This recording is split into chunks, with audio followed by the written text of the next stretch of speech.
নমস্কার, দেখছেন কলকাতা টিভি। আপনাদের সঙ্গে রয়েছি আমি স্বপন। দেশ বিদেশ রাজ্যের সেরা খবরগুলো নিয়ে শুরু করছি সেরা 10। শুরুতেই দেখে নেব বাংলার সেরা খবরগুলো।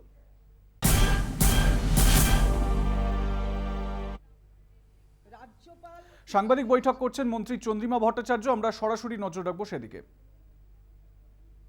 বলে এমন ভাব করলেন যেন উনি আইনের সবকিছু জানেন।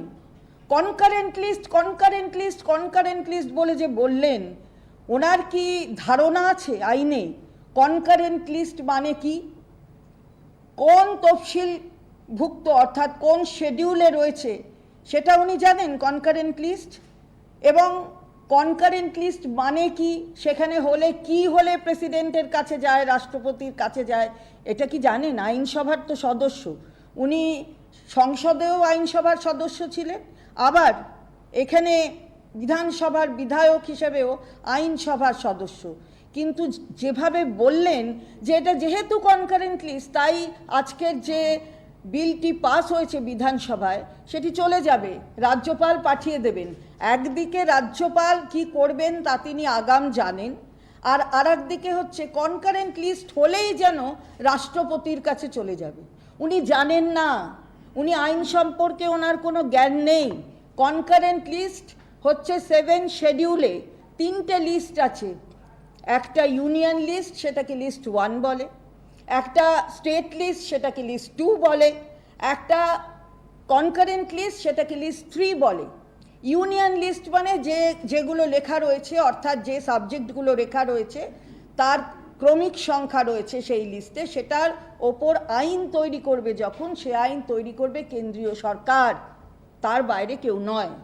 স্টেট লিস্ট যেটা, অর্থাৎ 2 নম্বর লিস্ট যেটা, তার আইন যা তৈরি করবে, তার যে ক্রমিক সংখ্যার মধ্যে যে সাবজেক্টগুলো লেখা রয়েছে তার আইন তৈরি করবে রাজ্যের সরকার, তার বাইরে কেউ নয়। আর কনকারেন্ট লিস্ট তৈরি করতে পারে ইউনিয়ন অর্থাৎ কেন্দ্র, আবার তৈরি করতে পারে রাজ্য। কিন্তু কোথায় প্রেসিডেন্টের কাছে যাবে একটু দেখতে হলে দেখতে হবে, আর্টিকেলগুলো পড়তে হবে, অর্থাৎ অনুচ্ছেদগুলো সংবিধানের সেটা পড়তে হবে। 254 এই অনুচ্ছেদটা একটু ভালো করে পড়তে হবে বিরোধী দলনেতাকে। কখন যেতে পারে? যখন কোনো রিপাগনেন্ট ল হয়, যদি রাজ্য সরকারের সাথে যে আইন তৈরি করবার ক্ষমতা কেন্দ্রের সরকারকেও দেওয়া হয়েছে, অর্থাৎ উভয় সরকারকেই দেওয়া আছে কনকারেন্ট লিস্টে, সেখানে যদি রাজ্যের সাথে কোনো বিরোধ হয় কোনো আইনের, সেটা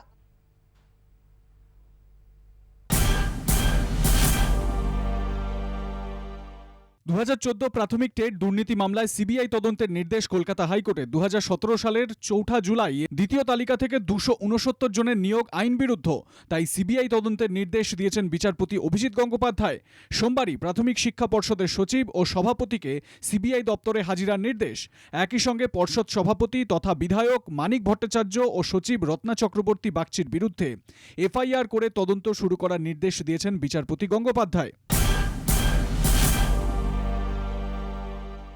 রাজ্যের বিভিন্ন জায়গায় অবরোধ সংক্রান্ত মামলায় রাজ্যের বর্তমান পরিস্থিতি নিয়ে রিপোর্ট জমা করতে নির্দেশ কলকাতা হাইকোর্টের।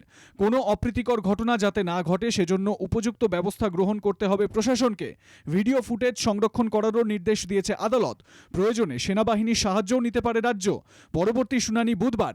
এদিন শুনানিতে বিজেপির আইনজীবীর তরফে দাবি করা হয়, পার্ক সার্কাস, হাওড়ার পাঁচলা, ডোমজুর সহ মুর্শিদাবাদ, নদিয়ার বেশ কিছু এলাকায় অবরোধ হচ্ছে। রাজনৈতিক দলের কার্যালয় পুড়িয়ে দেওয়া হচ্ছে।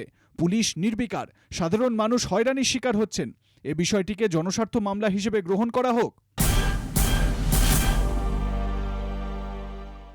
রাজ্যের বিভিন্ন প্রান্তে অশান্তি কড়া হাতে নিয়ন্ত্রণ করেছে রাজ্য প্রশাসন। সোমবার সাংবাদিক বৈঠকে এমনই জানিয়েছেন রাজ্যের এডিজি আইন শৃঙ্খলা জাভেদ শামীম। ইতিমধ্যেই রাজ্য জুড়ে গ্রেপ্তার 200-র বেশি। যারা অশান্তির সঙ্গে জড়িত তাদের কঠোর শাস্তি হবে বলে আশ্বাস দিয়েছেন জাভেদ শামীম। এদিন নবান্নে সাংবাদিক বৈঠক করে জাভেদ জানান, কাউকে রেয়াত করা হবে না, অভিযুক্তদের বিরুদ্ধে একাধিক কঠোর ধারায় অভিযোগ দায়ের করা হবে। এদিন রাজ্য পুলিশের ডিজি মনোজ মালব্য জানান, অশান্তির ঘটনায় সোমবার দুপুর পর্যন্ত 200-র বেশি অভিযুক্তকে গ্রেপ্তার করা হয়েছে। 144 ধারা জারি করা হয়েছে বিভিন্ন এলাকায়।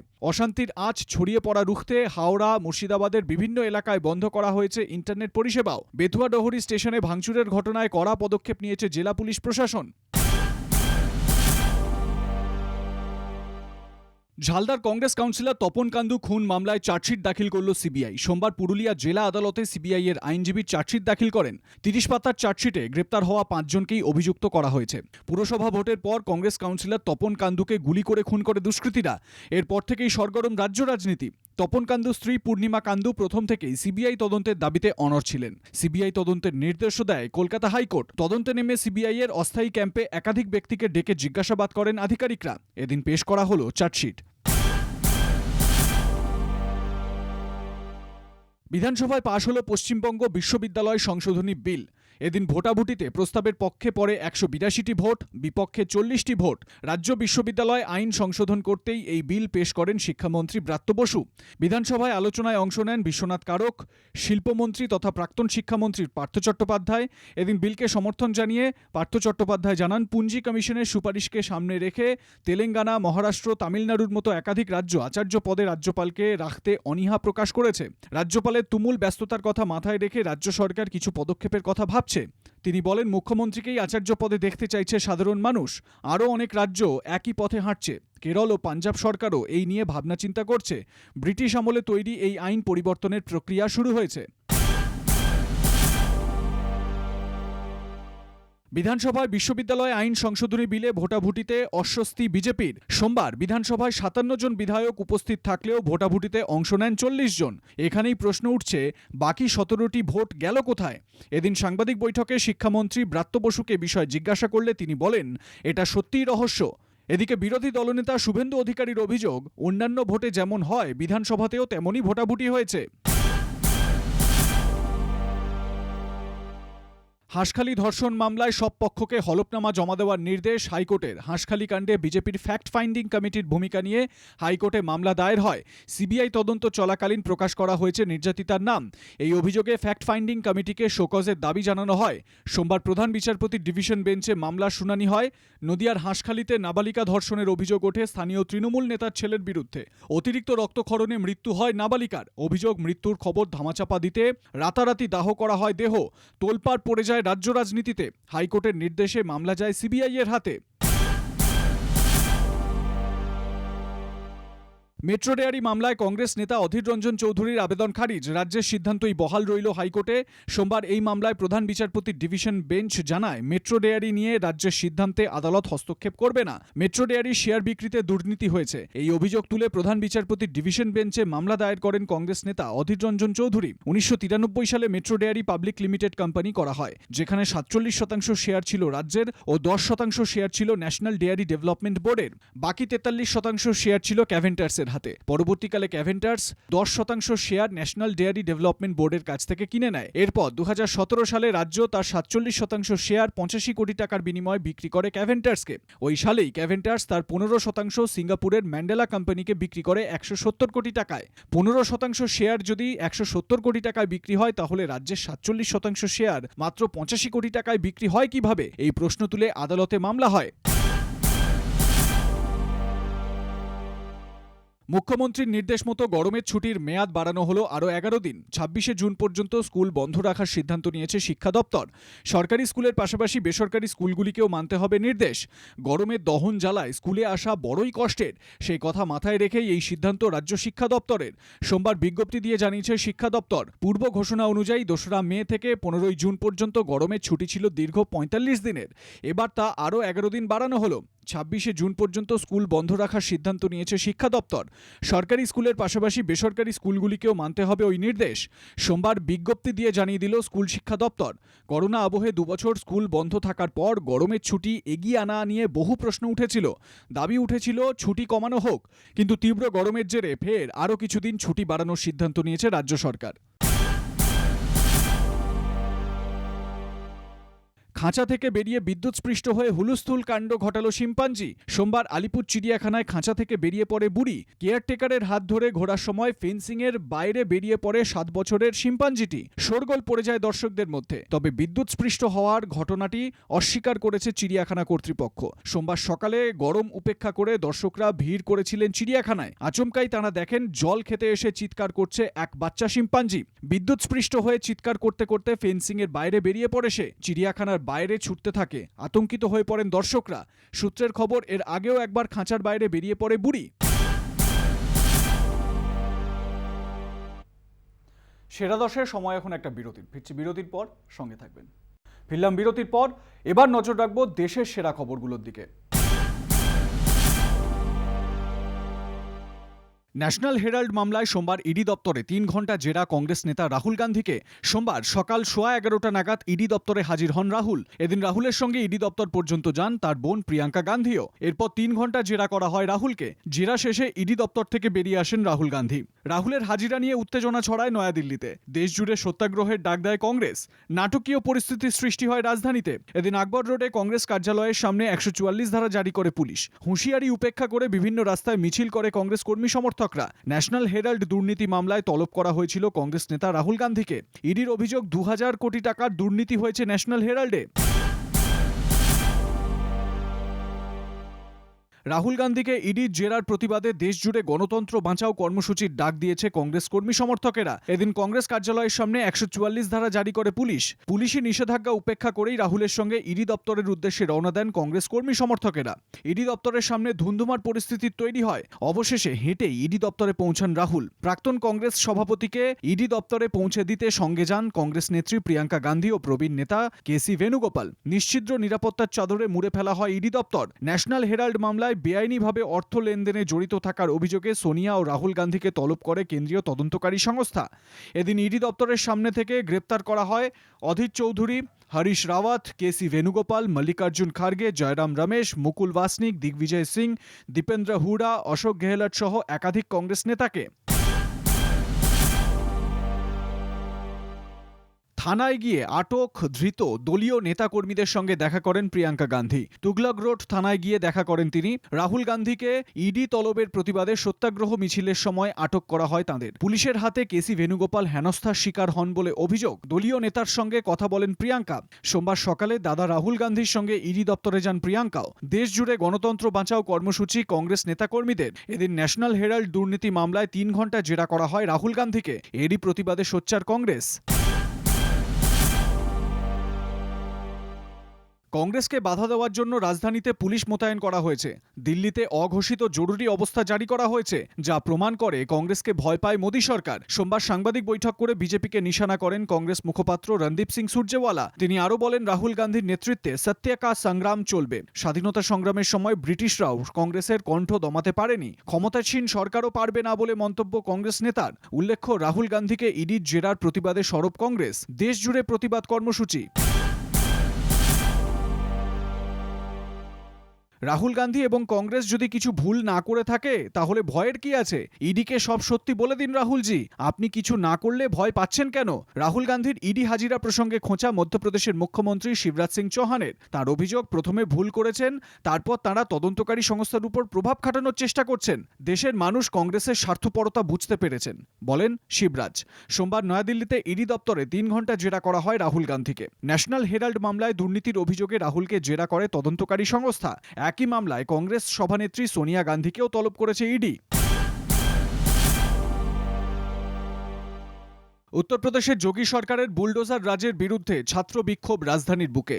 স্টুডেন্টস ইসলামিক অর্গানাইজেশন, মুসলিম স্টুডেন্টস ফেডারেশন সহ বিভিন্ন সংগঠনের বহু সদস্যকে গ্রেপ্তার করেছে দিল্লি পুলিশ। এদিন উত্তরপ্রদেশ ভবন ও যন্তর মন্তরের সামনে ব্যাপক প্রদর্শন করে ছাত্ররা। প্রায় 60 জন প্রতিবাদীকে পার্লামেন্ট স্ট্রিট থানায় নিয়ে যাওয়া হয়। উত্তরপ্রদেশের প্রয়াগরাজে অ্যাক্টিভিস্ট আফরিন ফাতিমা ও তার বাবা জাভেদ মোহাম্মদের বাড়ি বুলডোজার দিয়ে ভেঙে দেওয়ার প্রতিবাদে সোচ্চার সংগঠনগুলি। উত্তরপ্রদেশের প্রয়াগরাজে অ্যাক্টিভিস্ট আফরিন ফাতিমা ও তাঁর বাবা জাভেদ মোহাম্মদের বাড়ি বুলডোজার দিয়ে ভেঙে দেওয়ার প্রতিবাদে সোচ্চার ছাত্র সংগঠনগুলি। এই ধ্বংসের বিরুদ্ধে প্রতিবাদ হয়েছে জেএনইউতেও। এবার নুপুর শর্মার পাশে দাঁড়ালেন গৌতম গম্ভীর। সোমবার টুইট করে প্রাক্তন ভারতীয় ক্রিকেটার তথা বিজেপি নেতা গৌতম গম্ভীর বলেন, ক্ষমাপ্রার্থী একজন মহিলার বিরুদ্ধে সারা দেশে ঘৃণা ও মৃত্যুর হুমকির মর্মান্তিক প্রদর্শন চলছে। তথাকথিত ধর্মনিরপেক্ষ উদারপন্থীরা নীরব, নিশ্চয়ই বধির। টুইটে বিজেপি নেতার সাফ বক্তব্য, ধর্মনিরপেক্ষ উদারপন্থীরা কেন চুপ করে বসে রয়েছেন? গৌতম গম্ভীরের পাশাপাশি নুপুরের সমর্থনে এগিয়ে এসেছেন প্রাক্তন ভারতীয় পেসার ভেঙ্কটেশ প্রসাদ। বেশ কয়েকটি টুইট করে তিনি উল্লেখ করেছেন, দেশের বর্তমান পরিস্থিতি একেবারেই সমর্থনযোগ্য নয়। নুপুর শর্মাকে খুনের হুমকি লজ্জাজনক। একই সঙ্গে বর্তমানে দেশের বিভিন্ন প্রান্তে বিক্ষোভের নিন্দা করেছেন প্রসাদ। তার আরও বক্তব্য, জানি না আর কোনো দেশে সংখ্যাগরিষ্ঠরা নিরাপত্তাহীনতায় ভুগছেন কিনা। দিনের বেলা প্রকাশ্যে গলা কেটে খুন করা হলো এক যুবককে, গুরুতর জখম আরও এক যুবক। উত্তরপ্রদেশের আম্বেদকর নগরের ঘটনা। এলাকার রগড়গঞ্জ বাজারে সবার সামনে গ্লেন্ডার মেশিন দিয়ে গলা কেটে দেওয়া হয় রবি সাইনির। ঘটনাস্থলেই মৃত্যু হয় তাঁর। দুষ্কৃতীদের দৌরাত্ম্যে আতঙ্ক ছড়িয়ে পড়ে এলাকায়। খবর পেয়ে ঘটনাস্থলে পৌঁছয় আকবরপুর থানার পুলিশ। শুরু হয়েছে তদন্ত। দিনের বেলা ভরা বাজারে এমন ঘটনায় নিরাপত্তা অভাবে ভুগছেন এলাকার মানুষ। ওড়িশা বিধানসভায় নয়া স্পিকার হিসেবে দায়িত্বভার নিলেন বিক্রম কেশরী আরুখ। এদিন ওড়িশার বিধানসভায় উপস্থিত ছিলেন সব বিধায়কেরা। হাজির ছিলেন মুখ্যমন্ত্রী নবীন পট্টনায়ক। নয়া স্পিকারকে সবাই মিলে স্বাগত জানান। বিধানসভার মর্যাদা অক্ষুণ্ণ রেখে সাংবিধানিক পদকে সম্মান জানিয়ে বিক্রম কেশরী আরুখ গণতন্ত্রকে আরও শক্তিশালী করবেন বলে মত মুখ্যমন্ত্রী নবীন পট্টনায়কের। অভিভাবকের ভূমিকায় বাঘিনী, এমনই দৃশ্য দেখা গেল নাগপুরের গোথানগাঁও জঙ্গলে। জঙ্গলের মাঝে রাস্তা পার করছিল বাঘিনী। তা দেখে গাড়ি থামিয়ে দেন পর্যটকেরা। ভিডিওতে দেখা গেছে 5 শাবককে নিয়ে রাস্তা পার করার সময় অভিভাবকের মতো পাহারা দিচ্ছে বাঘিনী। এগিয়ে গিয়েও পিছিয়ে আসেন তিনি। গাড়ির দিকে একবার এগিয়ে ফের জঙ্গলে ফিরে যান বাঘিনী। এখন সময় বিরতির, ফিরছি বিরতির পর। এবার দেখে নেব বিদেশের সেরা খবরগুলি। সৌদি আরবকে ছাপিয়ে ভারতের দ্বিতীয় তেল রফতানিকারী দেশ রাশিয়া। মে মাসে প্রতিদিন 8,19,000 ব্যারেল তেল রাশিয়া থেকে কিনেছে ভারত, যা সর্বোচ্চ বলে জানা যাচ্ছে। এপ্রিলে সেই পরিমাণটা ছিল 2,77,000 ব্যারেল প্রতিদিন। ইউক্রেনে আগ্রাসনের পর থেকেই রাশিয়ার তেলের উপর নিষেধাজ্ঞা জারি করেছিল আমেরিকা সহ পশ্চিমী দেশগুলি। যদিও সেই নিষেধাজ্ঞা উপেক্ষা করেই রাশিয়া থেকে সস্তায় তেল কেনে ভারত। যদিও বর্তমানে ইরাকের থেকে সবথেকে বেশি পরিমাণে তেল ক্রয় করছে ভারত। ইউক্রেন যুদ্ধের জেরে জ্বালানির দাম আকাশ ছোঁয়া আমেরিকায়। এরই মধ্যে গ্যাসোলিনের দাম বাড়ায় মুদ্রাস্ফীতি আরও বাড়বে বলে আশঙ্কা করা হচ্ছে। এই পরিস্থিতিতে প্রধান তেল রপ্তানিকারক দেশগুলোর সংগঠন ওপেককে উৎপাদন বাড়ানোর অনুরোধ জানিয়েছেন প্রেসিডেন্ট জো বাইডেন। আমেরিকায় গ্যালন প্রতি গ্যাসোলিনের দাম $5 ছাড়িয়েছে গত সপ্তাহেই। ইউক্রেন যুদ্ধের জেরে জ্বালানির দাম বেড়েছে। এর জেরে মুদ্রাস্ফীতি গত 4 দশকের মধ্যে সর্বোচ্চ। মার্কিন অর্থনীতিবিদদের মতে দীর্ঘ সময় ধরে তেলের দাম বৃদ্ধি পেতে থাকলে চাহিদা হ্রাস পাবে। গ্যাসোলিনের দাম দীর্ঘদিন $5 বেশি থাকলে চাহিদা হ্রাস পাবে বলেই মত বিশেষজ্ঞদের।